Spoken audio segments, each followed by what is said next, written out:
Hello again. A number of people have remarked or suggested in the comments on this channel that when discussing Black history or African history, I have a tendency to cherry pick, to select certain things and leave others out in order to make a point.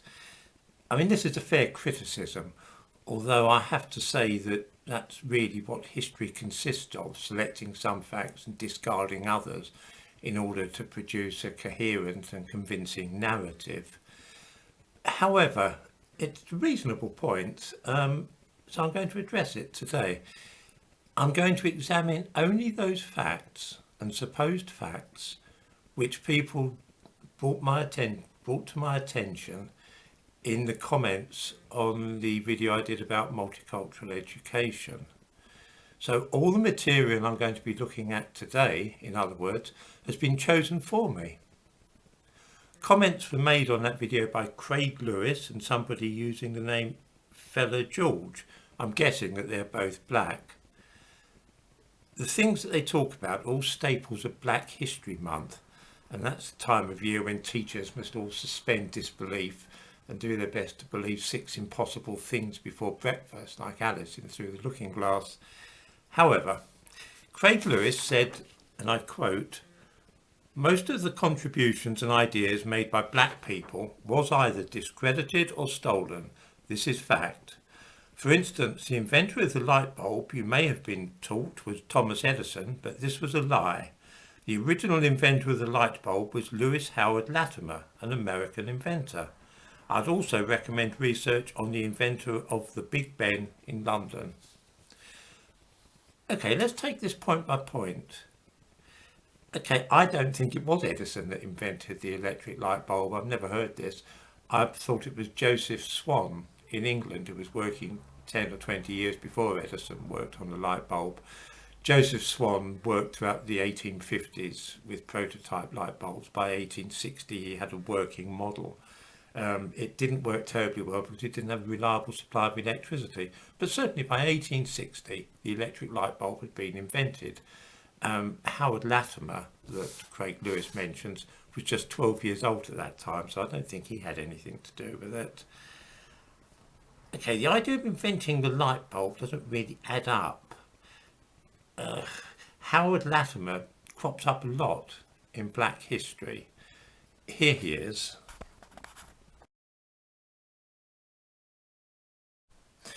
So if Howard Latimer didn't invent the electric light bulb, what did he do? Well, he worked for a while at Thomas Edison's laboratories and worked out a better way to produce carbon filaments. Before the tungsten filaments used in incandescent light bulbs, carbon was used, and Howard Latimer worked out a good way to produce carbon filaments. It's sometimes claimed that he came up with the idea of the carbon filament, but that's not true at all. Something which is never mentioned by those who put forward Howard Latimer as a great African-American inventor is that most of his patents were applied for and issued with other people. They weren't just his idea, for example. So on the patent for an electric lamp, that's US patent 247,097, issued September 1881 for an electric lamp, that was with Joseph V. Nichols.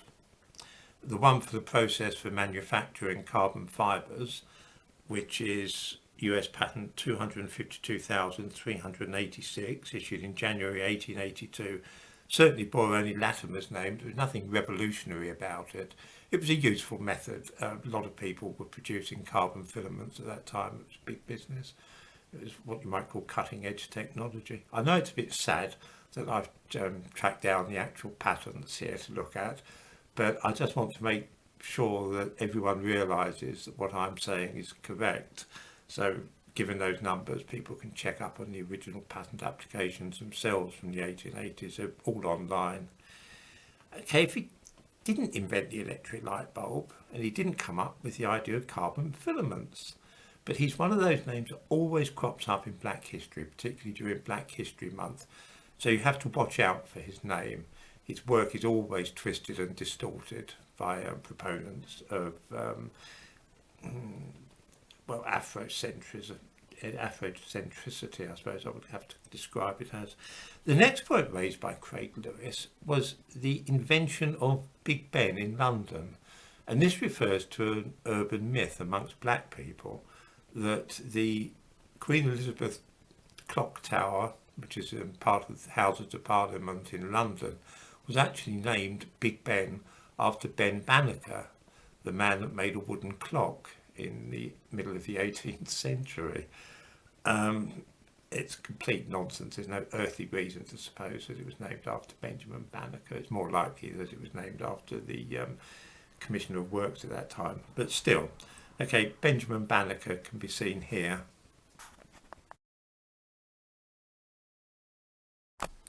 This is the man who some people think invented the first clock to be made in America. Why anybody in his senses would imagine this obscure person from Maryland ended up having the Queen Elizabeth Tower, clock tower named after him, I've no idea at all. There it is. Let's turn now to the link which Fela George, and that's F-E-L-A George, put in a comment on my piece on multicultural education. It leads to a website called Afrogist Media, and it purports to detail 10 African inventions which changed the world. And all things that crop up during Black History Month and feature widely in the teaching of Black history. I really don't know how I'm going to keep a straight face when I discuss this because, well, never mind. I just want to remind viewers that it was not my idea, but somebody else who thought it would be an idea that this link would show us the wonders of African science and art. Believe me, I mean, you might think that Fela George and Craig Lewis are my sock puppets, but they're honestly not. These are the people that produce the evidence that we're looking at now. Okay, the first invention is that black Egyptians created the first numeric system on record. That's completely wrong. It was the Sumerians in what is now modern day Iraq who did that, so that's quite false. Secondly, we have art, which is apparently an African invention. Okay, what the website says is the Neanderthals were not the first species to create art, which is baffling. Neanderthal isn't capitalized, which it should be, but we'll set that aside. I've never heard of the idea that Neanderthals created art. There was some suspicion that a couple of very primitive cave paintings had been produced by Neanderthals a couple of years ago, but that was all a mare's nest. Dating on that was hopeless. The only prehistoric art in Europe I can think that is being referred to here is that produced by the Cro-Magnons. So he's obviously talking about European prehistoric cave art and trying to compare it with African art that he says was as good as or predated it. So here's some of the art, the European art that he's apparently talking about.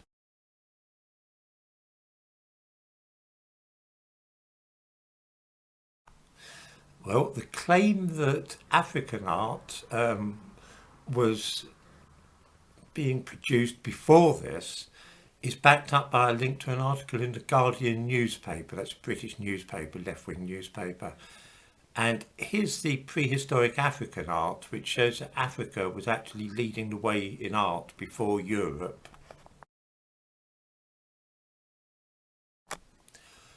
Remember that I didn't choose this as an example of early African art. It was given on a comment here 2 days ago. Personally, I think that this stuff qualifies more as art than that.